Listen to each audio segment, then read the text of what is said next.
Hello, Max here, and finally so is Sombra. After months of the community running outside to sniff the air every time Sombra farted in the wind, it's about bloody time. I'm going to hold off on criticising Team 4's release schedule too much because we know they haven't been sat on their thumbs wondering if Sombra's hair should be purple or blue. In the 5.5 months since release, they've implemented 2 iterations of competitive mode, given us 60-tick servers when we asked for it, 2 pretty cool unique seasonal game modes, and a new hero and map. And of course, a load of cosmetics. Now that the first 6 months is out of the way, however, I would hope to see more than a hero every 3 months. The game has felt stale recently and in need of new life to make it exciting again, and my god does Sombra look exciting. This hero has got me written all over here. Yes, that's right, Tracer may have some competition for top Overwatch hero in my heart.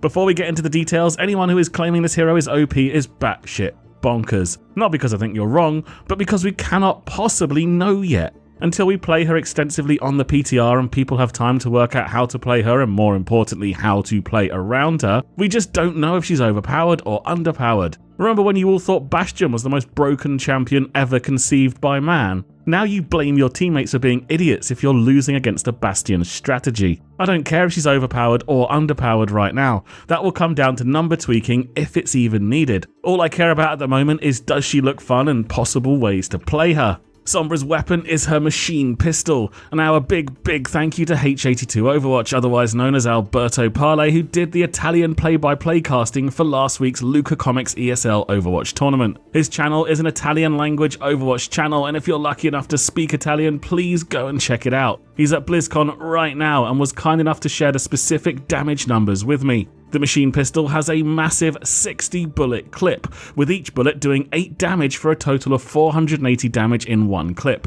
It takes 4 seconds to unload, so she can output 120 damage per second. We don't have the exact damage fall off yet, but we've been told by the devs it is similar to Soldier 76. For a point of reference, 76 currently does 170 DPS on live, and the changes on the PTR put him at 200 DPS. However, her weapon feels similar to Tracer as the spread on the machine pistol ramps up fast and is large.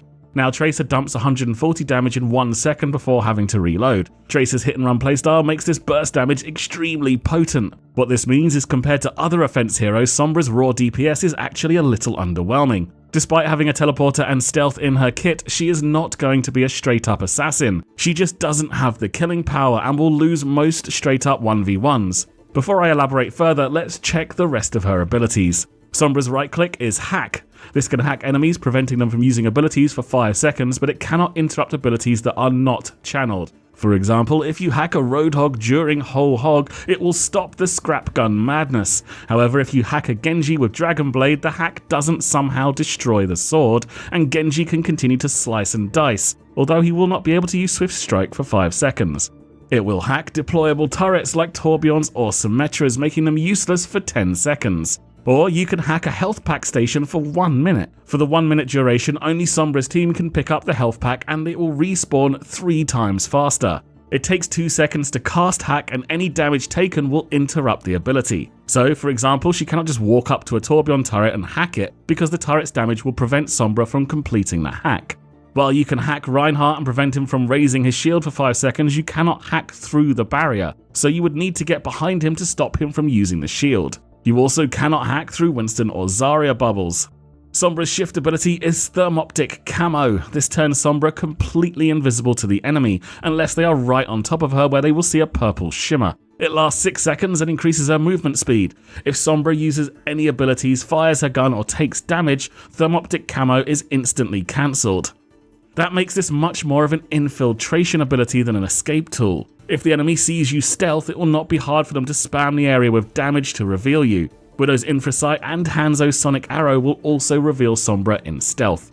Sombra's E ability is Translocator. Anyone who played Unreal Tournament will be familiar with this device, although it has been confirmed there will sadly be no telefragging with Sombra. They wanted to make sure they keep their Peggy 12 rating. Telefragging, for those who don't know, is teleporting inside the enemy, making them explode into a beautiful shower of blood and guts. To use the translocator, pressing E the first time throws out the translocator. Sombra then has 15 seconds to press E again to teleport to the translocator. You can cover a lot of ground in 15 seconds and get a lot of work done, especially with the movement speed bonus of Thermoptic Camo. Once her work is done, she can then easily teleport to safety. Although the translocator is visible by the enemies and can be absorbed by D.Va's defense matrix or even reflected by Genji's deflect, the enemy team cannot destroy it and she will always be able to teleport to it. However, of course, if the enemy know where she's going to teleport to, they can easily wait there and kill her. It's worth noting that the cooldown of both Translocator and Thermoptic Camo both appear to start as soon as the ability is first used and not when it ends. This means in practice these abilities are readily available. Sombra's passive is Opportunist, and this will be the key to how she works with such low damage compared to other offense heroes. Enemies at 50% health and below are revealed to Sombra, much like a Sonic Arrow or Widow's Infrasight. A possible playstyle for her feels like you throw her Translocator somewhere safe, harass from range, and then when an enemy is low, stealth in to take them out and then teleport away to safety. However, this does require a lot of setup, and with Sombra taking one of the valuable DPS spots on the team, will you be able to get someone low in the first place before going in to assassinate them? Sombra's ultimate is EMP. This instantly sends out a large area pulse that hacks everything within its radius, interrupting abilities for 5 seconds and stopping turrets for 10 seconds. It will destroy, that's right, destroy all shields or barriers, and this includes Lucio's sound barrier. We don't know exactly how big this is at the moment, but it seems to cover a large area. It sounds incredibly strong in certain situations, much like every other ultimate in the game. What does concern me a little is this does seem to negate counterplay to Zarya Wombo combos, where the best defense against them is a defensive ultimate from Lucio or Zenyatta. Sombra would cancel both immediately and there is nothing the enemy can do. But perhaps this will just bring Mercy back into the meta where her res would be the counter that is needed. Sombra does look incredibly fun to play. I love hypermobile heroes and she definitely looks like she can move around the map and be a nuisance. The ability to hack health stations feels like a good defensive capability, preventing flankers from easily sustaining behind your team's lines, and her ability to seek and destroy low health targets could be very, very strong. But the current wisdom for a competitive team is 2-2-2. That's 2 tanks, 2 supports, and 2 DPS. You wouldn't want Sombra to replace a tank or support, so is her significantly lower damage going to be a problem when fitting her into a team? Maybe not. The use of Mei on certain maps has shown that with great utility, lower damage is not necessarily a problem. And Sombra's ultimate is incredible utility. Imagine you're in a well-coordinated team. I know, just imagine, okay? Sombra has EMP and stealths into the enemy. When she's ready, she notifies her team and the friendly Lucio to speed boost onto the enemy at the exact same second Sombra detonates her EMP. Not to mention the obvious ability to nullify 2 out of the 3 defensive ultimates in the game. Winston looks to be the obvious counter to Sombra, as his Tesla cannon's wide spread will easily bring her out of stealth, and his high health pool will be difficult for Sombra to get through with only 120 DPS. But as with most hero interactions in Overwatch, there are almost no hard counters, and there is still plenty of room for Sombra to outplay a Winston with her mobility and range. She will no doubt be very hard to play, requiring perfect positioning and timing to get anything done, not to mention pinpoint accuracy so no time is wasted before retreating to safety.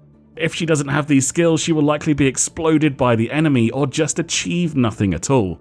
At lower skill levels, the element of surprise will be incredibly powerful where the reactions are slower, and she will be able to take a lot more chances. Whether she needs tweaks or not, I cannot wait for this Mexican hacker to hit the PTR so we can properly dive into how she plays and get into what looks to be a really interesting playstyle. Thanks for watching. If you found this useful, please hit that like button and subscribe for more content. Big thanks to everyone supporting us on the Patreon at patreon.com/cynicalnerds. You can follow me on Twitter at totallyfutile, and I'll be getting the stream back up again soon, so be sure to follow on twitch.tv/cynicalnerds. Until next time, take it easy, and I'll see you soon.